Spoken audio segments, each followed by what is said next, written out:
We are here to support their team in what has to come off. When it becomes ACLS, then we kind of take over to manage the airway and to start the CPR and things like that. But by and large, it's going to be their show. And so we're going to be running and helping them. So I'll turn it over to Steve to run us through it all. Hey, this has been great. We've been doing this a long time. I know we did it 20 years ago when I worked here before. Last year was great. We ended up getting all 3 shifts covered. There's a new protocol that came out August 5th of last year, talking about full equipment removal for a pre-hospital care spine injured athlete. Prior to that, it was remove the face mask only. Okay, and I was on board with that. I feel like you could keep inline immobilization and remove equipment in the hospital after preliminary x-rays, right? There ends up being some issues. I've had issues a couple times going to emergency room, hospital, and then having a nurse or EMTs not knowing how to get rid of a helmet, cheek pads, shoulder pads. So my organization, the NATA, came out with a recommended statement, August 5th of last year, that full equipment removal is acceptable and recommended, not required. Some NFL teams, I went to some conferences this summer, some NFL teams are not on board with the full equipment removal yet because they don't want to change, they haven't practiced it. They're just a little nervous about a new protocol. I feel good about adopting it right away because I've been doing in-service training like this for 20 years with EMS crews here in Provo, in Texas. And we would always take it that next step after removing the face mask. We would always show the video and say, okay, here's what you do when you get to the hospital. This is how you remove that equipment. So I've been practicing that part of it more of in a hospital setting. Now it's been recommended that we take it off on site. So just so we're on the same page, I don't know if every college in Utah or every high school is removing full equipment, but it is acceptable for us to do that now.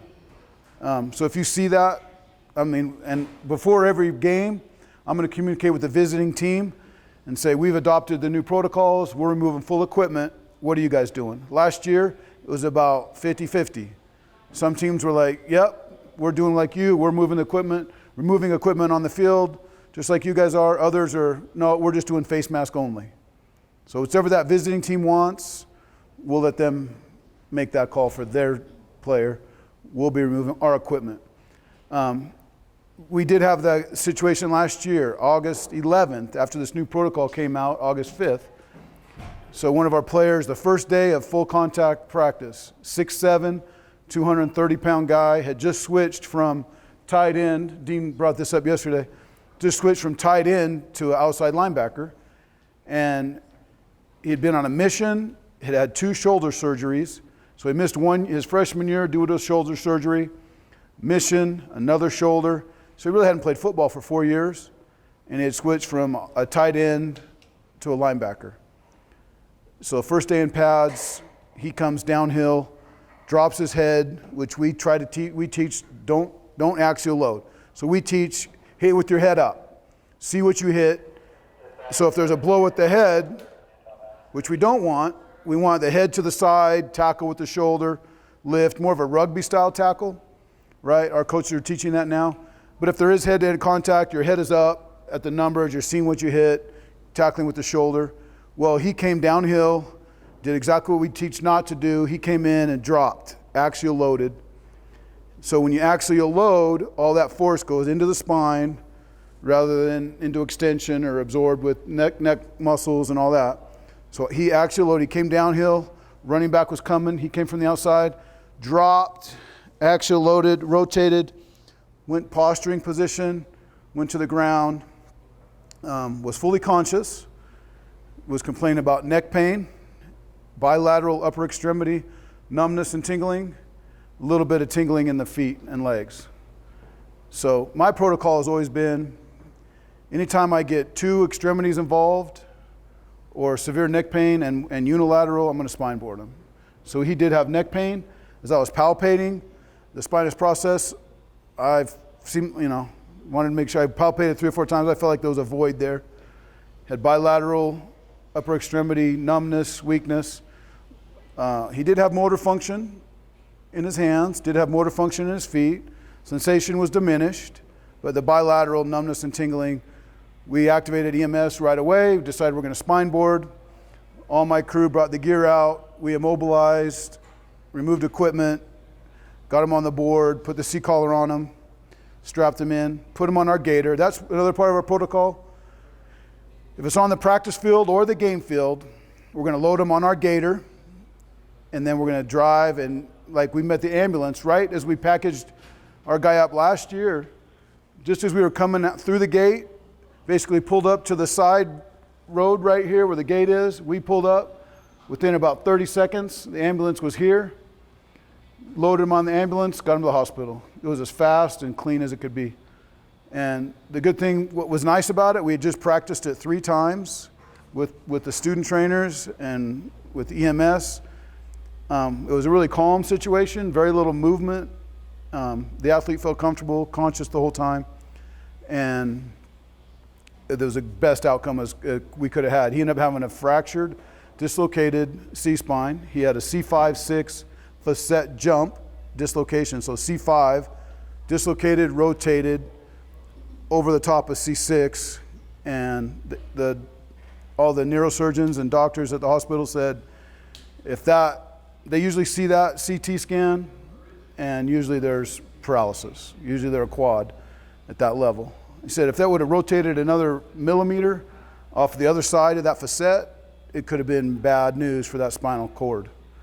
So we were fortunate. He had about 8 hours of surgery. They did anterior and posterior fusion, and he's healthy and walking around and good for life.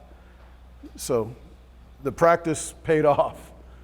And you guys have always been good. If we're at the head, we kind of always have the rule, if you guys are on the scene first and whoever's at the head is in charge.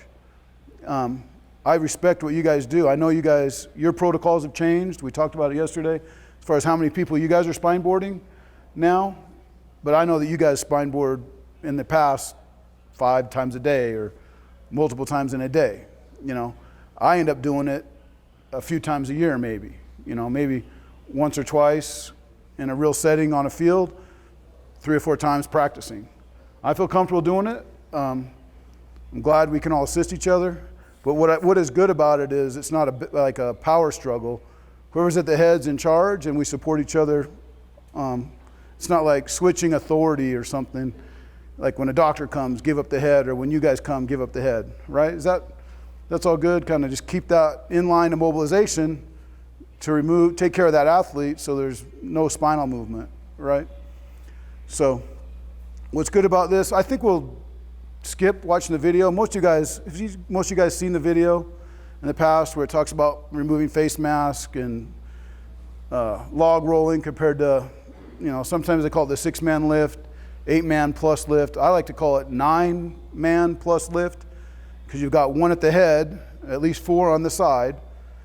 There's 9, and then I got 1 person on the board sliding it up from the bottom. There's 10. I like another person on top aligning. That's 11. I like having another person that's going to come in from the front and align the head and keep it stable while we're moving equipment. So there's 12. So what good thing about our setting is we're going to have that manpower.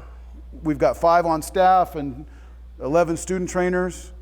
Then when you guys come, we've got the manpower. I understand you guys only have maybe 2 people on your ambulance, so you're log rolling most of the time, right? And I like log roll. If we put them right, we can log roll them right under the board and then reposition them. But the lift and slide is probably my go-to. I have no problem log rolling onto the board and then realigning. Usually it seems like you need to realign. Most of our guys are 250 pounds to 350 pounds. We've got we've got a guy coming in that's 6'7", 410, 415. So another thing I educate my students on, and all of us, if you're going to have a guy that big, let's make sure the stronger people are under the hips and torso, and those that aren't quite as strong can be doing the legs or, the arms, getting those in place, and feel confident in what you're doing to lift that person, right? And also, since we're moving full equipment, we need to make sure we're underneath the shoulder pads. Whoever's up on the shoulders and torso, you're inside that shoulder pad and underneath it. You're on the body, not on the pads. We all know that, right? So let me just show some equipment because it changes a little bit every year. Not too many changes this year, but there's a lot of different face mask attachments, right? This is a brand new helmet last year. They put this little compression thing in, help shear forces of concussion. The helmets are now a little bit more, see how it's a little more elongated than round-ish? Okay, so that's trying to shear that blow, reduce contact time of helmet to helmet, and shear the blow away for concussions, right? This one has quick release, so we have different tools for different clips. You can see this is just a quick button. I push that button right there. I don't have to unscrew anything. I push that, and that'll pop right off. Okay? Quick release. We hope in the near future they just do all of them like this. So nice. But you notice there's nothing on top here. There's nothing on top like there is these old little bit older ones.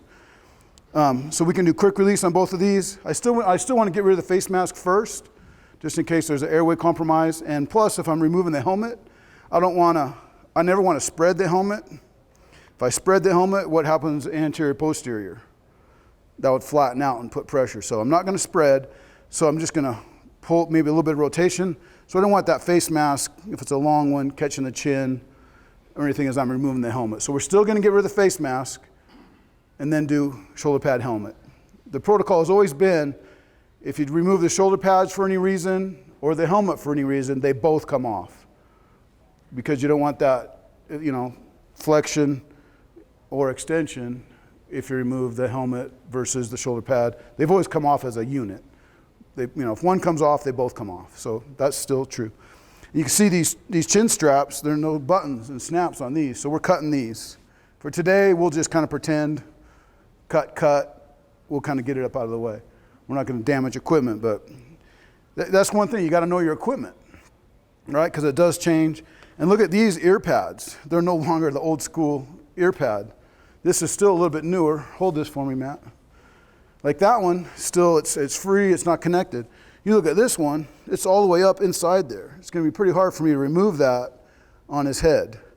In the past, we do like to remove these, come in and pop those out just to get that helmet off a little easier.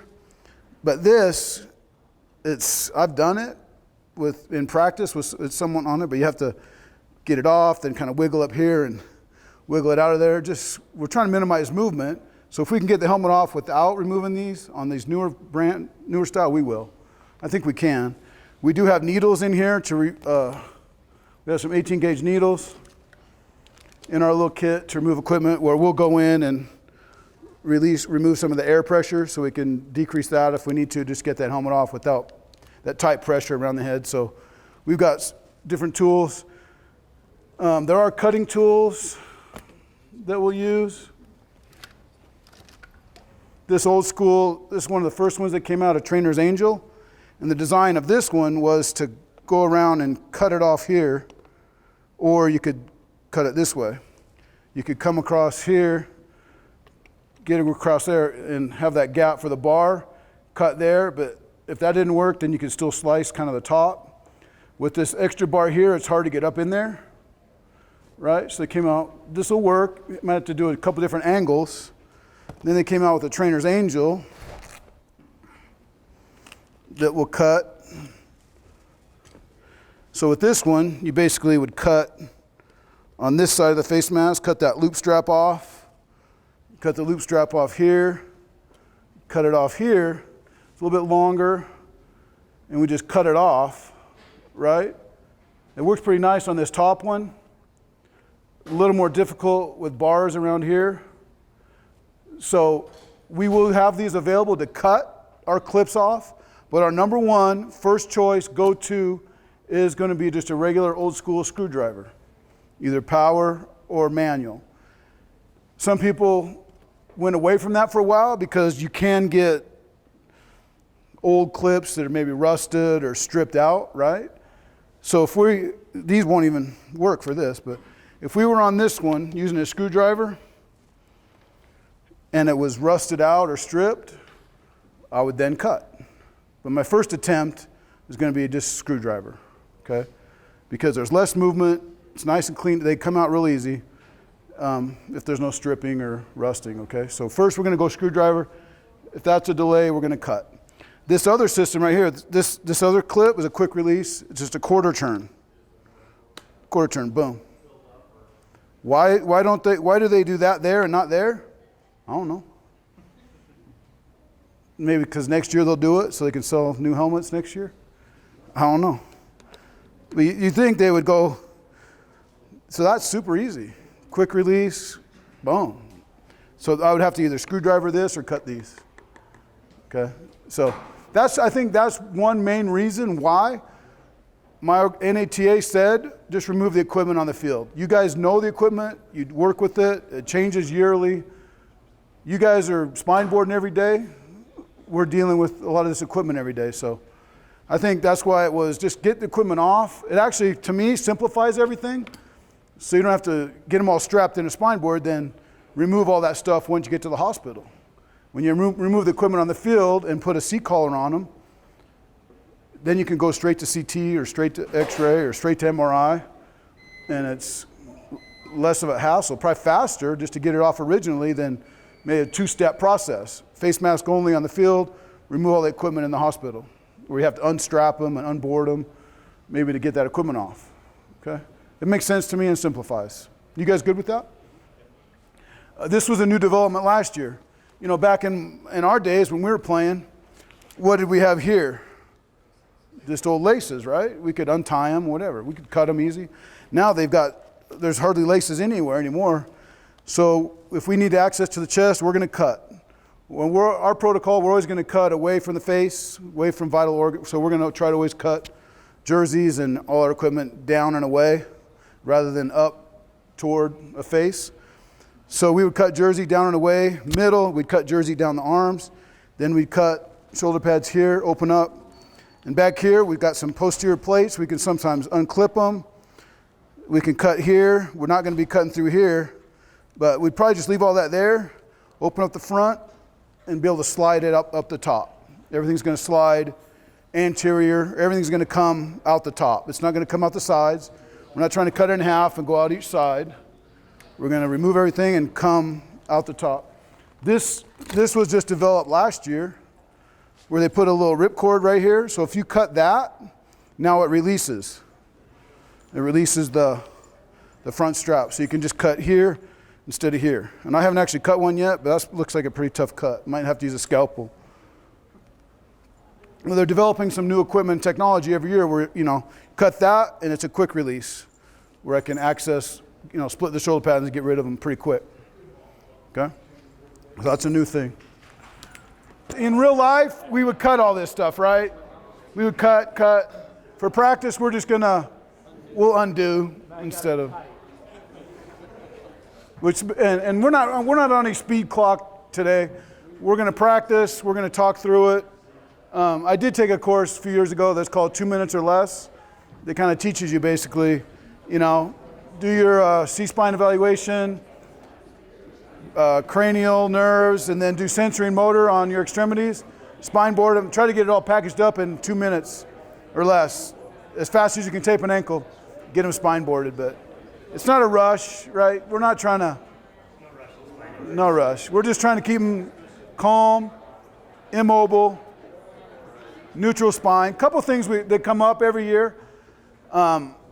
I've talked to multiple doctors, neurosurgeons, spinal surgeons about traction versus no traction, right? What do you do if you get a block or stick?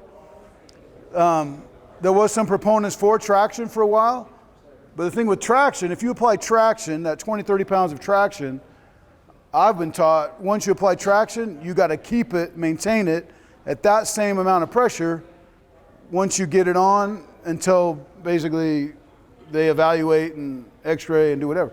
It's pretty hard to do that realistically on a gator, in an ambulance, keep that even traction. So we're not encouraging. We're not teaching to apply traction.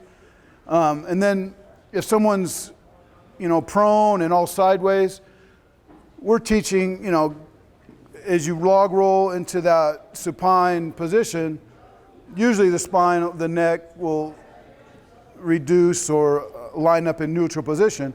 But if you get a block or a catch or a stick, we're not trying to force through that. Dean was saying, he was saying that one the other, was it BYU or Provo High or Timpview? Yeah, the Provo High basketball game. Yeah. Dan's not here. Tom's on the call. Yeah, we had a kid that had a stick, but he had pretty much similar like your player Tom last year. And then when the surgeons and everybody saw the x-ray, they're like, wow, this kid's not dead, he's paralyzed. And he had, we went to realign, and he said, no. So we just immobilized his position. So he was a little off to the side, and that's when, if they're saying, no, or don't move me, or, yeah, we're going to honor that. We're not trying to move anything that doesn't need to be moved. We're trying to mobilize in a neutral spine. I always educate my students, life always comes over paralysis. If you need to get an open airway, gaining access to an airway is always going to be number one. If you need to align and get your head tilt, chin lift, and open an airway, you're going to have to do that. I'm sure you guys have techniques to intubate and get airways when it's not maybe perfectly aligned, I'm sure, but that's the, so we're not forcing through anything as we naturally align that spine. You can leave it as it is, okay? So go ahead and lay down however you like, and we can.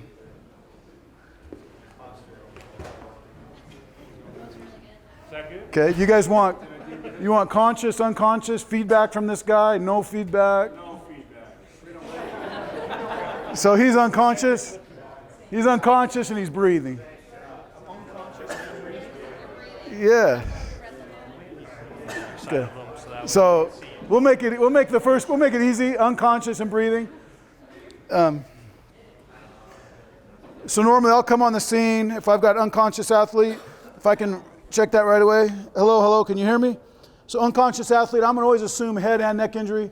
So I'm going to give our signal. That means I need spine board, EMS crew to assist on the field, bring spine board, helmet removal. So all my students will be in action, bringing all the gear. So get all the gear coming. I'm going to come on and get alignment here. Let's go ahead, Matt, check sensory motor. We got unconscious, so we wouldn't have to worry about that. Just go ahead and line the arms to the side. I'm going to keep them immobile here. Go ahead and get the face mask going. Jordan, close your eyes. You're unconscious. You're unconscious? Yes, sir. So I would have Chris right here undo the shoulder pads, cut everything. Jersey would be cut free. Shoulder pads cut free. We cut the arms. Everything would be good.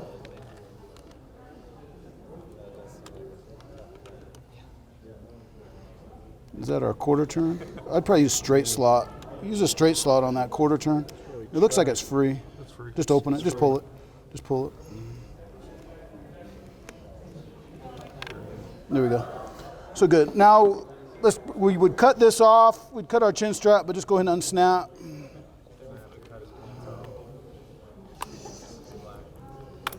Let's go ahead and get the tongue depressors. Let's pop those off. Or a screwdriver's good. Maybe just rotate as you're in there. They have a little give to them. Yeah. Screwdriver's good. A little more rigidity. Try to pull those out.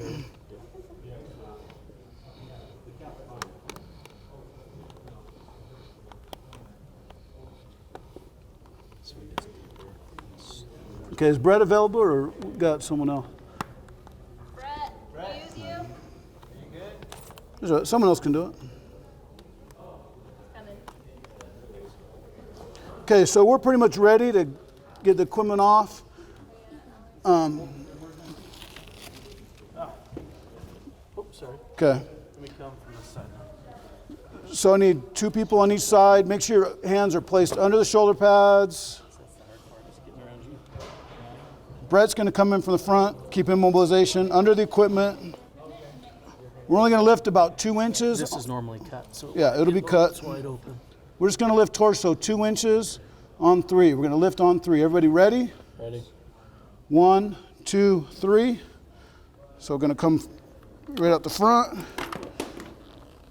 This would be easier because it'd be cut. I'm going to come back in, down on 3. 1, 2, 3.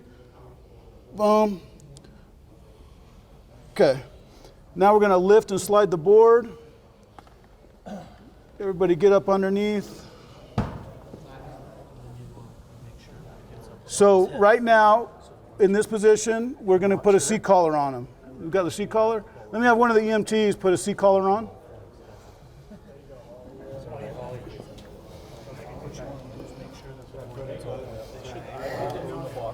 But you also want to make sure that you've got all the way up. When it comes up, make sure you kind of probably do it on the field, because I'll be here. It'll depend on if I stay down Good. or Ready? Good.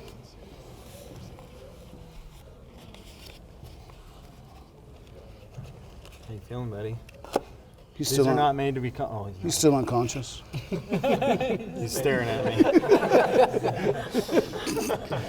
Okay. Okay, everybody, we're gonna lift on 3. We're gonna slide the board up and position board. Lift on 3. 1, 2, 3. Down on 3. 1, 2, 3. Okay, now we're gonna bring our bolsters in. Let's get the spider straps placed. Let's get our tape going over the top. Yesterday we talked about going under the chin rather than over the chin.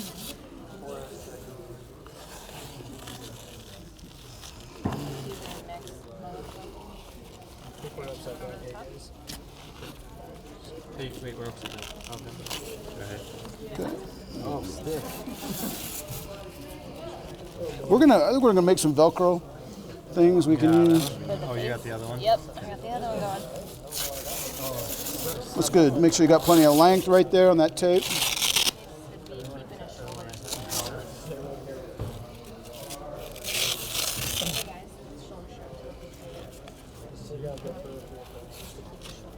Okay, so we're gonna have Rachel's gonna be in charge. We're gonna bring the gator and we're gonna bring it to the feet.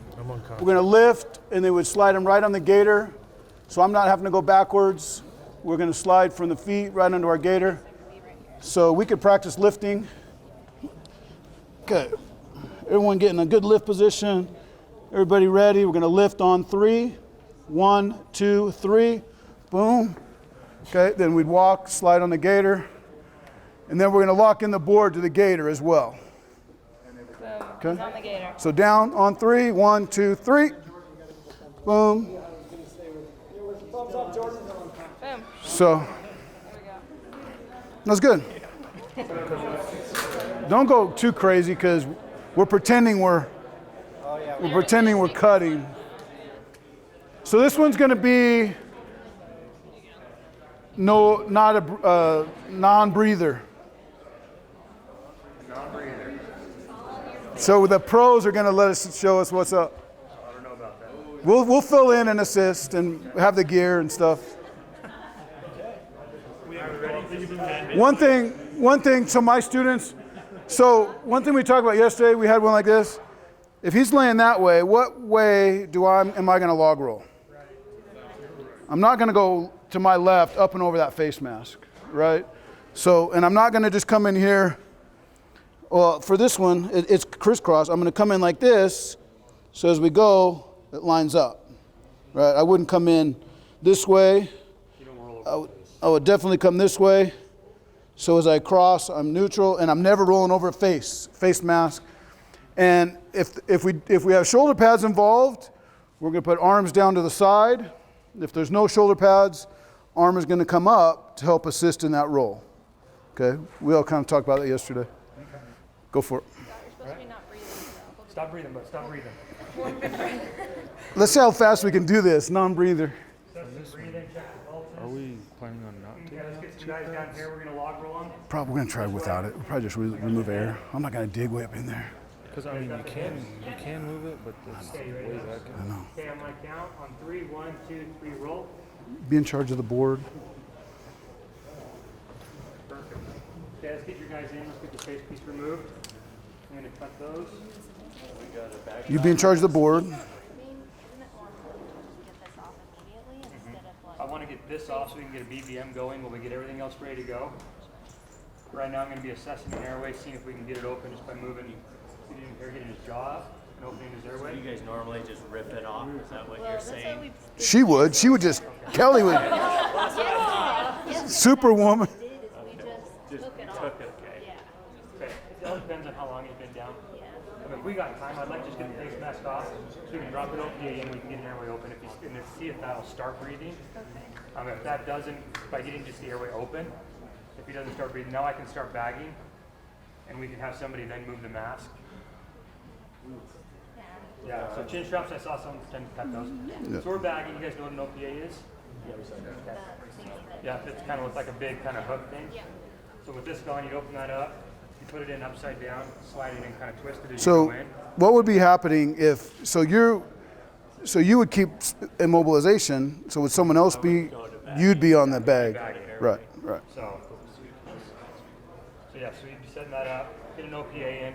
If he takes an OPA, let's get the helmet off, and then we'd go more towards like intubations once we get that done. I wouldn't really want to intubate him. We're pulling mass and everything over the top. So if helmet comes, Kind of though it's important and we're concerned about the spine, the big picture is they Big have picture's to airway. breathe. air. Yeah. Number one. Because the back Life and airway over no good paralysis. if he's not breathing anyway. So let's kind of get that mask off. Let's get an OPA in. Let's see if we can get some air in him as quick as we can. Then we can worry about pulling pads. But I think that's a good point. What Kelly's saying. If it seems to take too long to Yeah. get the face mask off, we can get the shoulder pads cut. Because if the helmet's coming off, I would like to go ahead. We can get the helmet off, Yeah. immobilize from the front, just get it all off, even without the face mask coming off first. If it's slowing things down, I think common sense and airway has to be first priority. Yeah. So either way, it's just fine. Yeah. But yeah. Okay. So at this point, we've got an airway in. He's bagging, right? So now we got air going in. We're good. He's got pulses still, so we're okay there. We're not starting CPR yet. So let's go ahead and pull. Let's get the pads and the helmet off.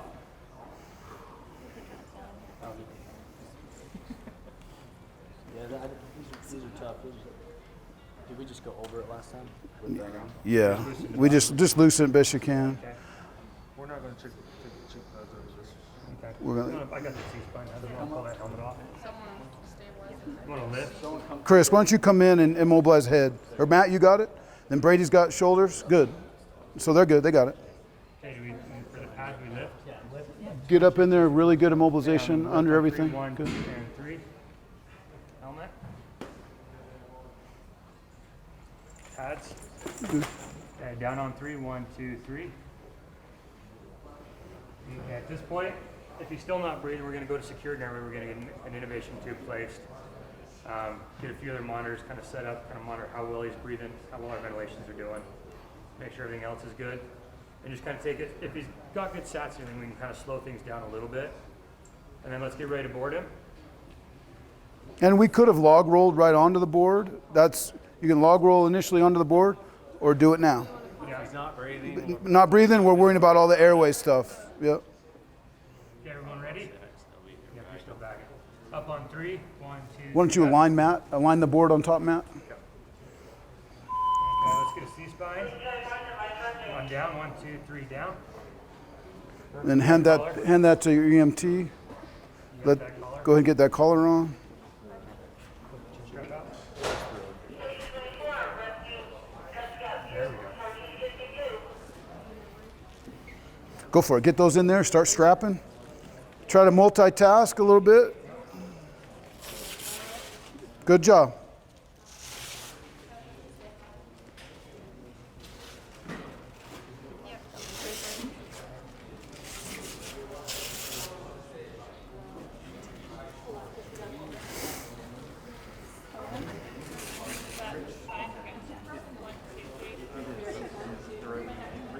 So you guys B shift? A shift? What was yesterday? C shift yesterday. C. Good deal. Good turnout. How many of you guys worked games before? You kind of rotated around?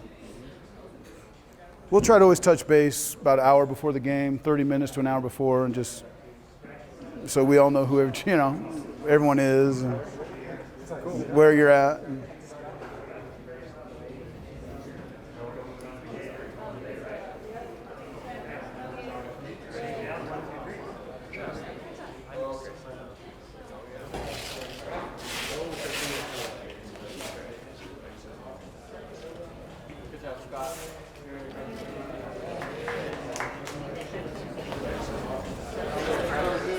Pat mentioned a couple of times they still have the lacer. Yeah, we still have the lace up and the old round ghetto. You gonna do full equipment removal? Some are quick release, some are not. We also have a couple of Zeniths. You guys even have those anymore. They're a pain, but you just cut as much as possible and do the same type principle on that. Just get Yeah, Saya Pope, ours are a little bit have more. him lift. Coach. Yeah, I've got 2 BYU students. Any questions? And by the time you guys get there and me, we'll see where we are. But we should have